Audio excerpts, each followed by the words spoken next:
السلام علیکم ګرانو دوستانو. د کرکټ بورډ اداره خپلواکه شوې ده او هیڅوک پکې د لاسوهنې حق نه لري. د افغانستان د سرپرست حکومت د کورنیو چارو وزیر ویلي دی چې د کرکټ بورډ اداره خپلواکه او آزاده شوې ده.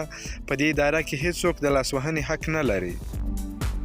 د سرپرست حکومت د کورنیو چارو وزارت څخه په خپاره شوې خبرپاڼه کې راغلی دی چې دغه وزارت وزیر ملي لوبغاړو ته د بنگلادیش پر وړاندې د لوبو ګټلو مبارکي هم ورکړې ده.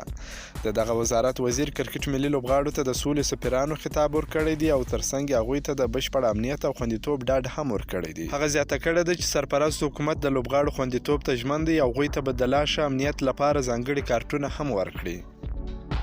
د یادولو ده چې د افغانستان او بنگلادیش ترمنځ 3 ورځنۍ او 2 شلوريزې لوبې ترسره شوې چې د ورځنۍ لوبو لړۍ 2-1 بنگلادیش وګټل او د شلوريزې لوبو لړۍ 1-1 مساوي پای ته ورسېدل.